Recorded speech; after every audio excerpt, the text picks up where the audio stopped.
Hello everybody and welcome back to the Ultimate Fashion History with me, Amanda Halley.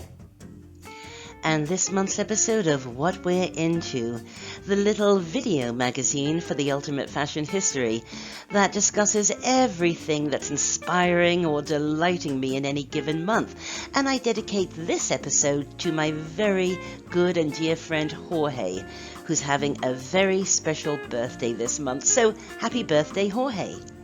And it's May, which is one of my all-time favorite months of the year, because I always think of May as the official start to summer. And also, it's my birthday month, which means I get to spoil and indulge myself even more than usual. So I'm in a terrific mood. Hashtag Halley. Before we kick off, just to remind you that I don't do comments here, but I'll leave my contact deets. And if you want to chat about any of this with other folk, join the Ultimate Fashion History Facebook group. It's always a party at Romanov's over there. Let's start with some art, or at least something that's art-related. And you all recognize this golden-locked laddie? Of course, it's Albrecht Dürer, and I'm so excited to read this new biography about him called Albert and the Whale by Philip Hoare, which uses Dürer's insatiable appetite for travel — he was a real sightseer, you know — as the object through which to look at his life and his art, and how the way that Dürer saw the world around him changed the collective understanding of art's possibilities. My copy's on order and I can't wait to get stuck in. And sticking with art, my friend Jane alerted me to this amazing British artist called Benjamin Shine, who paints and sculpts with fabric, tulle to be precise. And his work is incredibly beautiful and sort of ethereal, isn't it? And I love when an unexpected medium is used for a traditional end result, if you know what I mean. And Mr. Shine is an absolute master at this. And some of his sculptures are truly epic, like this one. Don't you think they're gorgeous? And thank you, Jane, for turning me on to him. What else are we into? Let's have some fashion. We're still looking at the Fall 21 ready-to-wear collections, right? And so far, my absolute favorite is this one.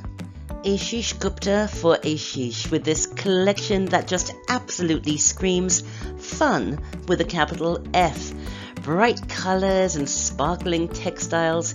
It's sort of luxury trailer park. It's cheeky and full of joy, and joy is what we need this year, right? But, of course, it's runway, so it's rather expensive. So, and you know what's coming next. Let's get the look for less. This is one of my favorite looks from the collection, so let's get the look for less. With this really quite fabulous striped and sequined mini dress from ASOS for only $55. Team it with this rainbow striped sweater from AliExpress for $22, and you can add those big white retro floral buttons to it. You can pick up a pack of vintage buttons for about $5 on Etsy. Can you see the model's shoes there? Those transparent sort of neon sandals? Well, check these out. I found these on 7raven7 for only $51. Add a string of white plastic beads. I saw these ones on Poshmark for $7. And what have you got? The look for less. No, it's not exactly the same, but we're playing with the same ideas in terms of mixing candy colors with neon, mixing sequined garments with woolen gardens, mixing up stripes, and I think the end result is buckets of fun. I'd wear this with a pair of candy-colored sequined flares. In fact, it's so terrific, I think I might. So pretty. Want to see something else that's really pretty? This cake. It's not my birthday cake. I don't know what my birthday cake will be, but have you ever seen such a pretty cake? I saw it in the Lady magazine UK, and it's a coconut cake frosted number sprinkled with edible flowers. It's so pretty. It's almost like a hat from the 1940s, isn't it? Ooh, tell you what else I'm really into. I am so into the ad campaign for Jay-Z's new Weedline monogram. I don't choke myself, but I have no problem with those who do. Directed by photographer Hype Williams, the ad campaign is an updated version of Slim Aaron's iconic photographs of American high society at play. I love this ad campaign, photographed in Palm Springs. I love it, and not least of all because the original Slim Aaron's photos seldom feature people of colour, so this gets a huge thumbs up from me. And you'll be seeing some more Slim Aaron's on the UFH in a few weeks when I debut an episode I'm currently working on. How to throw a Slim Aaron style party. It's going to be epic. Decor, food, drink, fashion, music. I think I have honed the Slim Aaron style party, and I want to share my tips with you. Oh, for goodness sake, let's look at some luxury.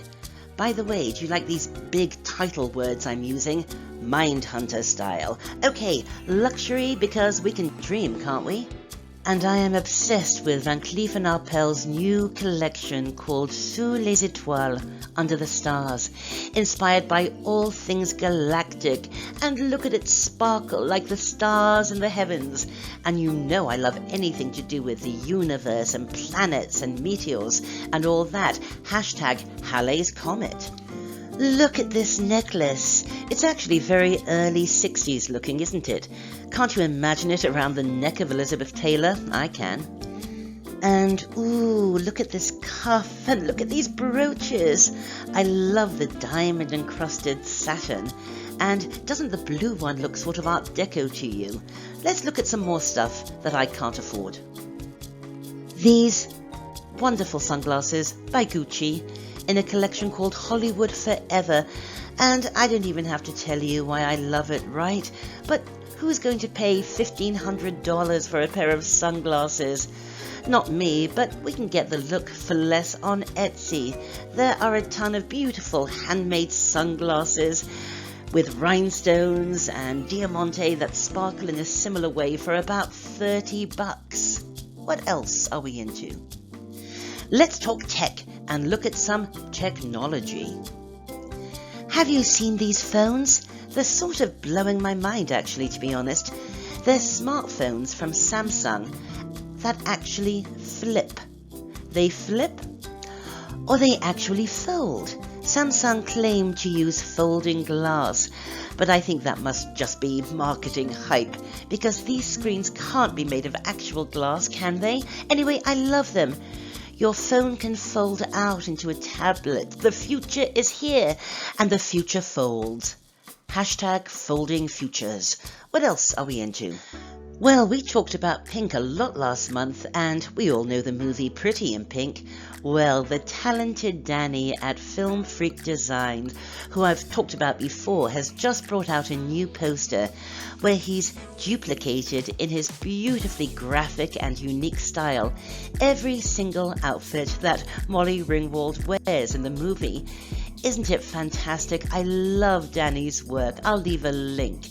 Tell you what else I love. My new obsession, antique oyster plates, and I shouldn't even be talking to you about these in a month without an R in it, but I saw an article on them in a magazine this month, I can't remember which, and I think I love them above all things. They are so pretty. I want a wall full of oyster plates and a tummy full of oysters, but only in a month with an R in it. Safety first. So I'll have to wait until later in the year, and I'll also have to wait for this. The Costume Institute at the Met's double exhibition that will debut in the fall on American fashion. That's right, fashion in the USA. Like this incredible fuchsia and purple number here. I'm guessing this is from the 1850s or 1860s. And thank you, Sally Salgal, for sending me the article and sticking with American fashion. I'm so excited because, as I know you all know, the new Ryan Murphy Netflix show is about to drop, and it's all about Halston. Lovely Ewan McGregor plays the designer, and these teasing mocked-up Polaroids from the show let us know that the whole Halston crew will be represented, including Liza. Hi!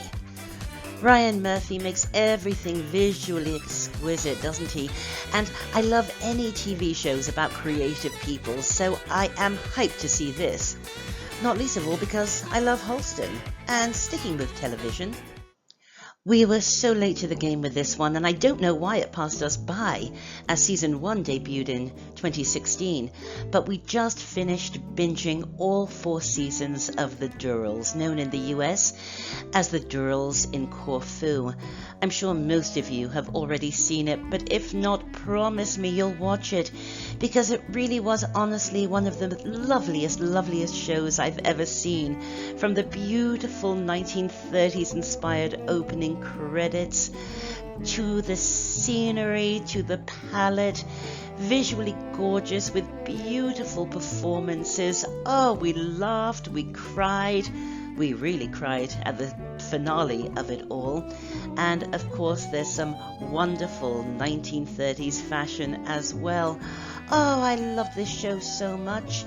And now for something completely different that we've been watching. This Stath Lets Flats.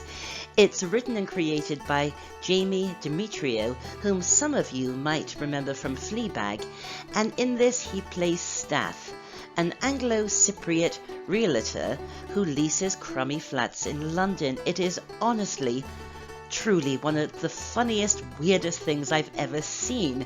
And Stath is one of television's most adorable and adorably hapless characters. I know humor is very subjective, but we found it hilarious, and you might too. It's on HBO Max, but you can get little clips of it on YouTube too, I think.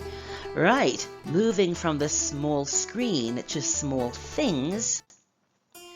Did this come up on your newsfeed this month? It came up on mine. This astounding miniature of, I think, Queen Christina. But here's the thing. It has interchangeable hair, hats, and costumes. So, in effect, it's a tiny little 17th century paper doll. I hope my paper doll pals are watching, because they will want to get in when it comes to this. What else are we into? Let's have some travel, or at least dream of some travel. I'm still on lockdown with a stay-at-home order. How about you? But let us dream and plan. Because my very good friend Laurie alerted me to this hotel, the Confidant in Miami Beach, a mid-century hotel that has gone back to the mid-century, to Miami's golden age, with all the furniture, fixtures and fittings curated to evoke that mid-century vibe. Look at this rattan, look at these colors, look at those white rattan hanging basket chairs. Oh, I need to be sitting in one of those white rattan hanging basket chairs with a Mai Tai in my hand right now. And if I'm not there, I'd really love to be here at the new Ritz-Carlton in Paradise Valley, Arizona, which boasts one of the longest swimming pools in North America.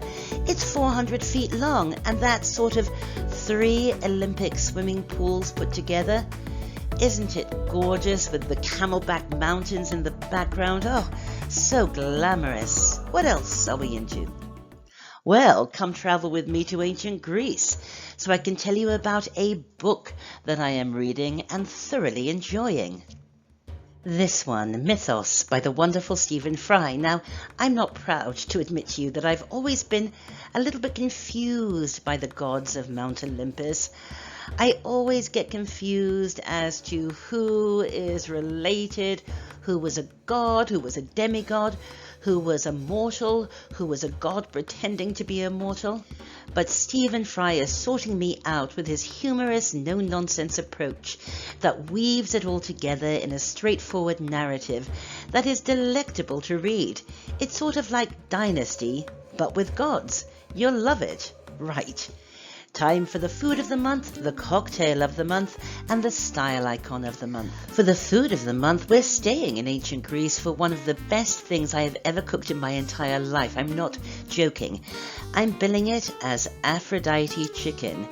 and it's based on a recipe by one of my favorite TV chefs, Diane Kochilas, who said she was inspired by recipes from ancient Greece when coming up with this delicious roast chicken with stuffing made with figs and walnuts and olives and oranges and ouzo, and it has this beautiful sort of licoricey orange glaze. It is absolutely delicious. Zeus himself would come climbing down from Mount Olympus if he got just a whiff of the aroma that comes from the kitchen when you've got this baby in the oven. Write in for the recipe and I'll happily send it. I want to share this chicken with everybody. And the cocktail of the month? Let's head to New Orleans for the Big Easy signature drink, the Hurricane. I've been making a lot of hurricanes this month after discovering that the traditional way, the way it was originally made at Pat O'Brien's, is so easy. It's just white rum, I use Bacardi, and this stuff, Fascianola syrup. I don't even know how to say that. Fascianola? I don't know. Anyway, 2/3 of the rum, 1/3 of the syrup, pour it all over ice and garnish with orange slices. I talk about this recipe in my book, Vintage Cocktails, Retro Recipes for the Home Mixologist, although the recipe I use there is completely different. I got it from the internet, to be honest, and it's a bit of a palaver, so just use the recipe that I just showed you. Bacardi, Fascianola syrup, orange slices. It is yum. And the style icon of the month is one of my favorites.